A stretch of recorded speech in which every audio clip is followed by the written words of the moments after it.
यह एक भूतों की कहानी है जिसमें भूत ने कीर्तिका पे हमला किया, जिससे कीर्तिका की मौत हो गई। एक बार की बात है, उड़ीसा के घने जंगल के पास एक छोटे से शहर में कीर्तिका नाम की एक जवान लड़की रहती थी। वो एक साधारण परिवार से थी।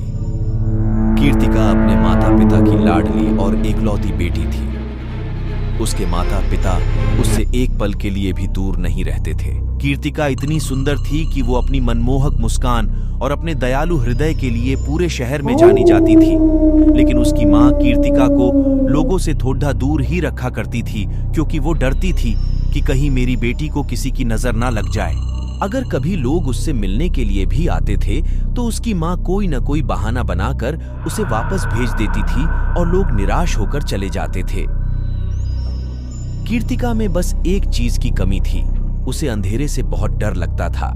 इसलिए वो कभी भी रात के समय में अकेले नहीं सोती थी, और जब कभी सोना भी पड़ता था तो वो कमरे में की लाइट चालू करके सोती थी।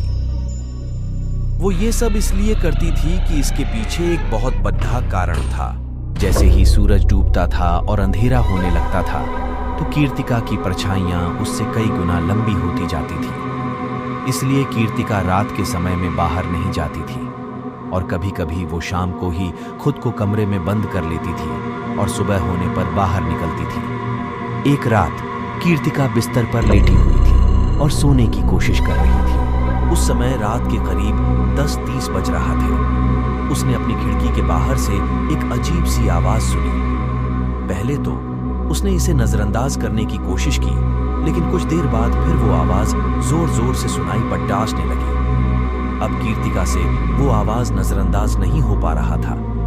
उसने डरते हुए से बिस्तर से बाहर निकली और खिड़की के पास गई। फिर उसने खिड़की से बाहर देखा तो उसकी आंखें फटी की फटी रह गई। उसने देखा कि एक बेड के नीचे एक आदमी खड़ा था। वह लंबा और पतला था, जिसका हाथ लंबा और टेढ़ा मेढ़ा था। चेहरा एकदम भद्दा और डरावना था। वो आदमी अपनी डरावनी और मृत आंखों से कीर्तिका को घूर रहा था। कीर्तिका अच्छे से समझ चुकी थी कि ये आदमी कोई इंसान नहीं है, बल्कि ये एक भूत है। कीर्तिका बहुत डर गई। उसने धीरे से खिड़की बंद करके वहां से भागने की कोशिश की, लेकिन वो भूत बहुत तेज था। वह खिड़की के माध्यम से घर के अंदर आ गया और कीर्तिका के बाल पकड़कर उसे वहां से घसीटते हुए जंगल की ओर लेकर चला गया। कीर्तिका ने उसके साथ बहुत संघर्ष किया और चिल्लाया भी, लेकिन उसकी आवाज किसी के कानों में नहीं गई। और भूत भी बहुत मजबूत था। उसकी ताकत आगे कीर्तिका की एक भी नहीं चली। जैसे जैसे भूत कीर्तिका को जंगल में घसीटता गया, वैसे वैसे उसे और कष्ट होते गया, और वह समझ गई थी कि अब मैं जिंदा नहीं बचूंगी और कल सुबह का उजाला नहीं देख पाऊंगी। इसलिए उसने भगवान का नाम लेकर अपने आप को उस भूत के हवाले कर दिया।